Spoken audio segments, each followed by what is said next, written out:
اللہ الرحمن الرحیم۔ لندن میں میاں محمد نواز شریف کی پریس کانفرنس دراصل اعلان جنگ ہے۔ اعلان جنگ کس سے ہے یہ مجھے نہیں معلوم، نہ مجھے کہنا چاہیے، لیکن بہرحال وہ اعلان جنگ ہے۔ اور نواز شریف نے ججز کو پوائنٹ آؤٹ کرنا شروع کر دیا ہے۔ میری رائے یہ ہے کہ اس سے ملک میں انارکی پھیلے گی۔ میں نے کم از کم 4 سال سے میں لکھ رہا ہوں کہ اس ملک میں بالآخر خانہ جنگی ہوگی۔ فوج یا فوج کے کسی سابقہ سربراہ کو مطعون کرنا، اس پہ میں کیا تبصرہ کروں، لیکن میں سمجھتا ہوں کہ میاں محمد نواز شریف کی پریس کانفرنس دراصل ابتدا ہے۔ اس کی انتہا کیا ہوگی اس پہ آپ سوچئے، اور جو آپ کا دل قبائل دے وہی کچھ ہوگا۔ میاں محمد نواز شریف کی بات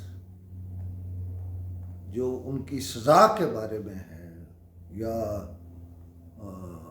مسلم لیگ نواز کو کیسے ایک سائڈ پہ لگایا جا رہا ہے، یہ سب کچھ اگلے کچھ دنوں میں ہونے والے اقدامات طے کریں گے۔ مثلاً جوڈیشل ریفرنس کی بات ہوئی۔ جوڈیشل ریفرنس جس کے خلاف چلا جائے، اصولی طور پر تو اس جج کو بینچ سے یا بینچوں سے الگ ہو جانا چاہیے، لیکن یہ ایک جنگ ہے جس کی ابتدا قومی اسمبلی سے ہوئی ہے، اور قومی اسمبلی نے چیف جسٹس کے از خود نوٹس کو کرٹیل کرنے کے لیے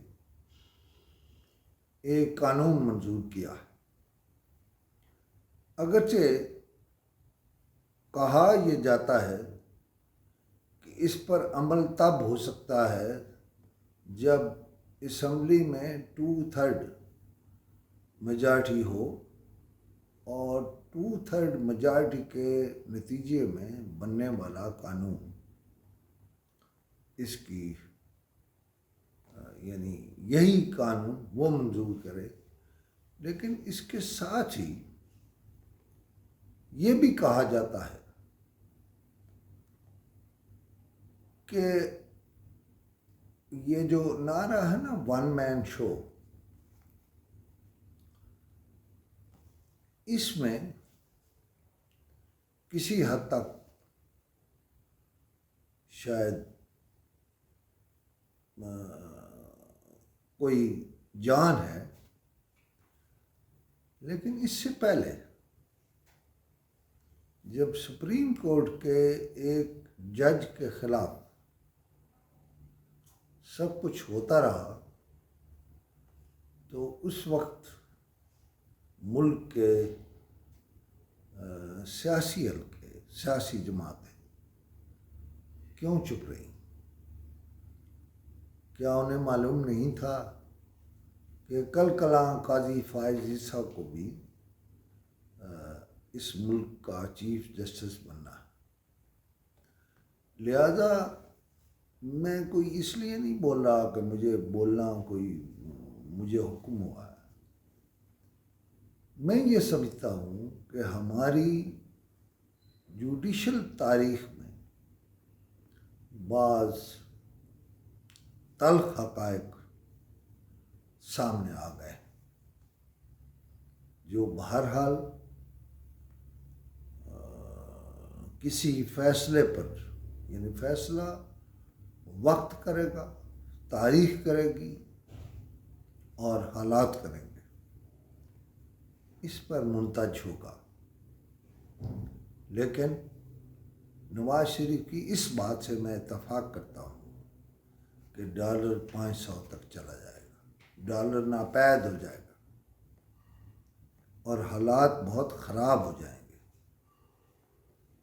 اب آپ اس میں سے کیا نتیجہ اخذ کرتے ہیں، یہ آپ خود بہتر فیصلہ کر سکتے ہیں، میں فیصلہ نہیں کر سکتا۔ لیکن اس اعلان جنگ کے بعد کیا ہوگا، ذرا سوچئے، سمجھیے اور پاکستان کے حق میں سوچئے۔ Thank you very much.